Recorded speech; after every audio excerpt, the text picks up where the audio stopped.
Hey everybody, Jordan Rosenberg here with Bierman Law, and today I am joined with my sister-in-law, Casey Rotter. I am going to create a series called Unstoppable Women. And who better than to feature my sister-in-law, Casey, who is the founder and global lead of UNICEF Next Generation, and explore a little bit about her story. So one of the things that I've noticed when I represent my clients is women seem to lose in the divorce process, in an unhealthy marriage, their passions and what they really truly care about.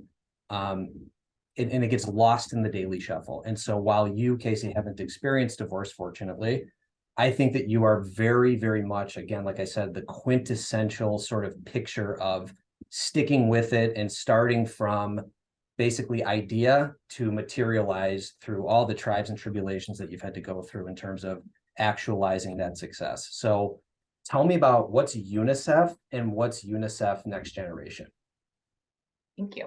So UNICEF is the United Nations Children's Fund. It's an organization that was started after World War II to help children. We realized that I wasn't there at the time, 75 plus years ago, but we realized after World War II that there wasn't a UN focused organization just solely to support children. So it was launched to help children who were displaced after the war. So it started with blankets or milk or powdered milk in order to help and focus specifically on taking care of the world's children.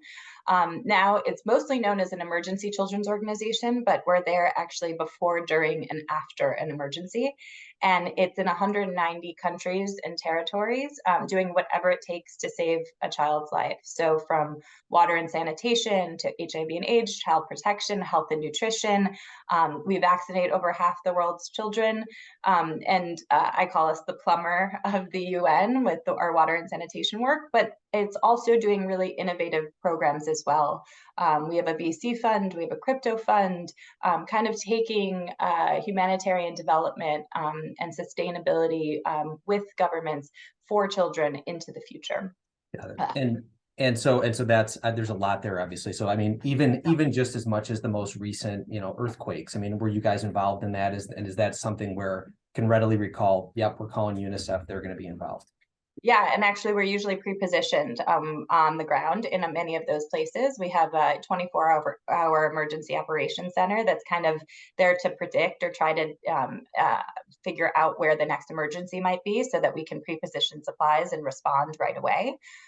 We're one of the only organizations in Ukraine right now. Still, there's some others that we're working with on the ground, but we're there and in the neighboring communities. So yeah, if a disaster strikes and it's affecting children, for the most part, I would say that UNICEF is probably already responding or one of the first to respond.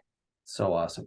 So one of the things, I mean, so then tell me what's UNICEF Next Generation and what does it mean to be the founder of that and global lead? So how did we get from UNICEF, the umbrella, to now we're talking about Next Generation, which is your sort of brainchild? Yeah, thanks. It was actually, I was interning for UNICEF when I was getting a master's at NYU in nonprofit management and kept on hearing about a lot of organizations panicking about having an aging donor base. So UNICEF USA was kind enough to allow me to kind of use their database and find out what our average donor was at the time. And I found that our average donor was 63 years old, which was crazy to me personally because I grew up with UNICEF. I grew up trick or treating for UNICEF, which is what most US people identify with UNICEF. It's a fundraising campaign, kids helping kids, going door to door and raising funds for children around the world on Halloween. I was part of my campus club in college.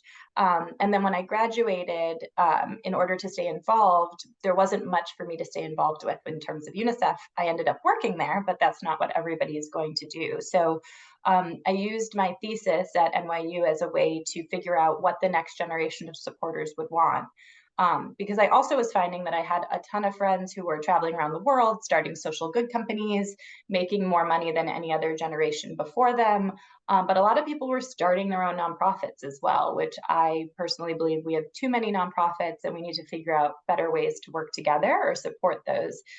So fast forward, a lot of cases, a lot of work, but I turned my thesis and research into program within UNICEF called UNICEF Next Generation, which engages the next generation of supporters in UNICEF's work.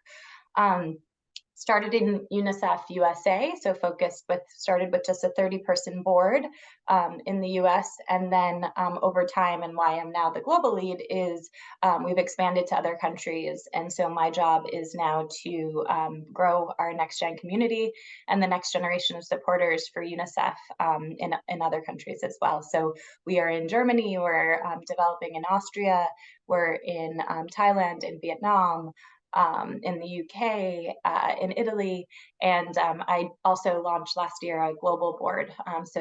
Next gen members from around the world coming together to support children and figuring out how we can use our poly capital, we say, which is our time, talent, treasures, and ties, to support UNICEF at a local and global level. That's awesome. And I know that, just knowing you, I know you travel and you're hands-on and you're at these places on the ground level, meeting with people and doing your thing, which is also very, very cool.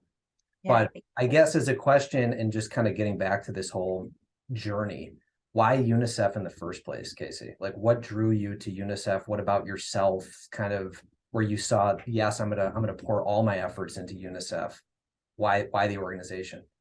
I think it probably starts, I've had very powerful women in my life, and I True probably that. True. at both sides of my family too. Yep. So my grandmothers, especially in terms of this work, I would say my dad's mom, who was a Holocaust survivor, and who was only 17 at the beginning of the war. So I think even just understanding that the help that we could possibly give children in those settings is really important. But then also what it means to support other women and other people.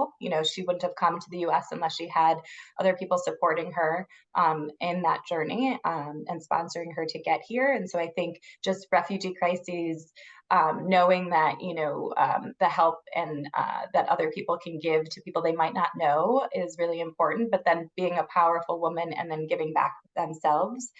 Also on my mom's side, my mother, she was the one who introduced me to UNICEF to begin with. She volunteers at homeless children's shelters and just always instilled this kind of giving back and supporting your community mentality that just kind of fueled me. Yeah. And then over time, definitely interested in international causes at the University of Wisconsin, Madison.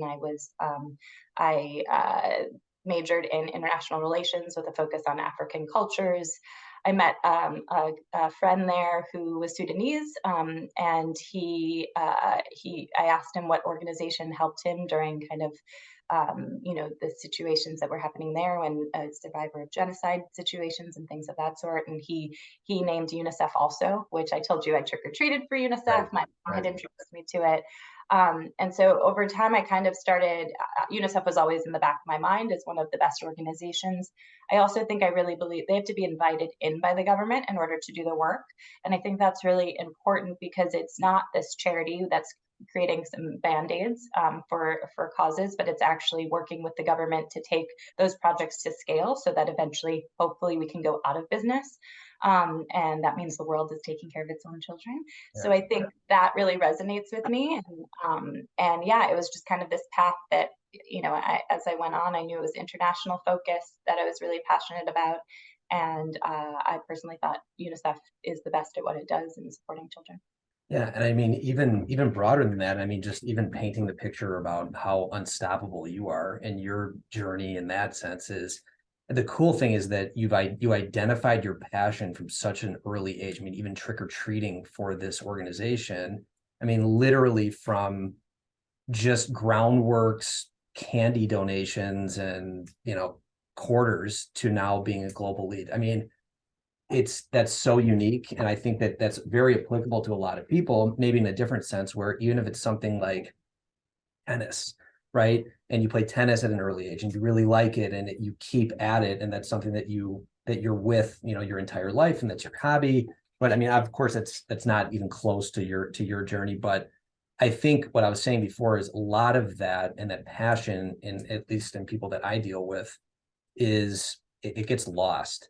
And I think that the fact that you were able to stick with it is just it speaks volumes on who you are as a person and the fact that about how unstoppable you actually are.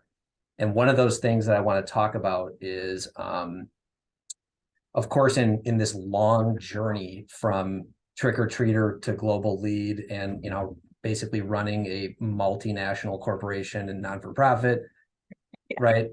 I don't run a multinational. Other people run it, but yes, thank you. I'll Fair take enough. it. I mean, a presence, a significant presence. How about that? Thanks. All right. Tell me about some of the tribes and tribulations that you've experienced along the way. And what I really kind of want to focus on too is how did it convert from just your thesis to being where you are? Like, where did it really take off? And what was some of the struggles that you had to overcome really to get to where you are now? Interesting. I think I score really high on belief in terms of like those Myers-Briggs and all those things. And so I don't think I could actually do something that wasn't kind of firmly ingrained in what I believe and my purpose. And so I think wherever I would have gone, I thought I was going to go into nonprofit law or international law or something of that sort. And so I think that I would have found my way into work like this no matter what. The UNICEF story kind of fell into my lap, and now I feel really passionate. I feel like everyone wants to start things and be a founder, and I feel I am actually really passionate now about entrepreneurship and figuring out how to innovate from within. And so this all just kind of looking back, I have no idea. I think it had to do with me being a naive intern and really having the chutzpah in a way that I don't know if I would now. I don't think I would take a research paper and walk into a CEO's office at the moment and say, you're missing out on an entire age demographic. And I think I have the answer. Like, I didn't say Right. it like that, but Yeah. um, but I also think it took, a lot for UNICEF to actually really see the value in this. I think also the people that I interviewed for my research paper were really influential and powerful and wonderful. And so they were in this journey with me. And I credit Jenna Bush Hager, George W. Bush's daughter, who's on the Today Show now, for a lot of it, because she was one of the first people I interviewed. She had interned with UNICEF in Latin America for 11 months and wrote a book about her experience. And she had just come back from that. And I sat down with her just in terms of interviewing her for my thesis. And it was just going to be a research paper I was going to hand to the organization. But she actually said to me at the end of the interview, whatever this turns into, if you do it, I want to do it with you. And I kept on hearing that. And so I think it was just listening and doing the research. And then, UNICEF is such a research-based organization. I think usually if you show the research to them, then that informs all the work that they do. And so it just was a perfect storm in that instance. But it's not easy. Creating a program from within is not easy. And I think it's, again, I think almost for everything I've had to do, and I'm still doing it, I still have to build my case. I have to show results. I have to show the data. I have to show that it's working. And so I think even today, I'm still making the case over and over again for the work that we do and the value that we bring to the organization. But I think really finding out what the organization needs and what others can add value and kind of where that sweet spot, that's my favorite part. And that's what I love. And my passion is to find that like intersection of where support is needed, whether it's thought leadership or resources or influence, but really understanding the needs of program teams and UNICEF in general, and then finding those right powerhouse people that can unlock those needs is kind of my passion lies for UNICEF and the work that it does for children. But I also love that moment of finding that person who can do so much for an organization based on their own influence or interest or areas of expertise. So that kind of drives me forward. And then the people that I meet through this are some of the most remarkable humans. And so I just love the people I work with. I love the people that I work with as volunteers, our donors or our board members. And the type, it could be all types of people from all different areas of walks of life in all countries, but our mission at that underlying is children. And that's such a unifying force that it brings together, some of the most remarkable, diverse humans, but then all who want to do good or make this world a better place for future generations. So Yeah. love what I do. Yeah, that's awesome. And I think the couple things that caught my mind is there was two real big pieces, I think, to what you said and kind of how you persevered and created this idea into something. And one of the first one was basically this concept of intrapreneurship, which I love. And to me means courage, right? And follow your instincts and invest in yourself and kind of be there for yourself and believe in yourself, right? And the next is that support system of people that you've connected with to help build you in the next level. And I think, and not to bring it back to something more morbid like divorce, but people in divorce, I mean, to take that next leap and go into this uncertainty and rely on yourself and invest in yourself and say, this is what's best for me, and think about really truly yourself. I mean, it's the same sort of life conundrum that you're in. And at the same time, doing that by yourself is almost impossible. Mhm. And you have to have the right support system and find the right partners and use the right resources and people to get through that and help propel you to that next level. So Absolutely. It takes a village for any of this, personally, professionally. I think also like knowing what's innate and what feels right in your gut for sure, but then also weighing all the different sides. Um, and doing research, whether it's personal or professional, I think absolutely. And then building that core system around you, that support system. I have a hard time. I have an idea or something I need to talk about. I'm just the type of person that I need to bounce ideas off of someone else, and I need them to tell me if I'm crazy or if there's right. something there. Yeah, so I think definitely having this kind of like system in place internally and externally has really been helped me kind of push through and vent or celebrate. I need both. Yep. Talk to me a little bit, and we were talking earlier, sort of in preparation for this, and even just, going off what you just said in this concept of purpose and entrepreneurship. Tell me about that a little bit. Is that something that you came up with, that entrepreneurship? And tell me how that resonates even in your community and what you're observing with people today. I don't think I definitely didn't make up the term, and I think it's becoming a little bit more mainstream. I even participated in like a entrepreneurship fellowship, so others who have been able to innovate from within large organizations, and how to fuel that and how to persevere. Sometimes some organizations are more receptive than others, but I would say, purpose is always important. But even after COVID, I've seen it, working with leaders across the world. And it's become something that's a through line into everything people are doing now. It used to be that like philanthropy or purpose or your impact journey was separate. So it would be, here's your career, here's your family, and not always, I'm speaking in like Yep. absolute terms, but it's not always. But here's your career, here's your family, here's your personal life. Philanthropy would be somewhere over here, or giving back would be, or volunteering or something of that sort. But I think a lot really shifted in COVID. In our generations, it was already kind of a theme that was happening where people are choosing purpose over money, or purpose, like who they work with, who they work for, why they're doing it. And it's a through line into everything that they do now. And so I'm seeing that with a lot of our global board members. They take that into consideration with their careers. They want to see who they're working for, what it's doing to the universe, the social impact it might be having, but also in their families. So like family philanthropy is a big thing. Number one thing people want to say is, how do I bring my children along in this journey? Or they're there because their parents instilled a purpose in their lives, and they want to give back and continue their family's legacy in that way. So I'm seeing that in career changes.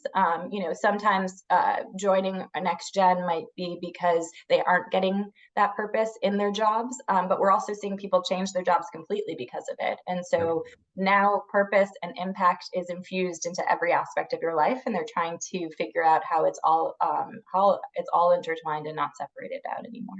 Yeah, I love that. And kudos to Jan Rotter for instilling that in her kids. And I know she's very philanthropic and, donates to pretty much every charity you can think of, and reviewing her checkbook.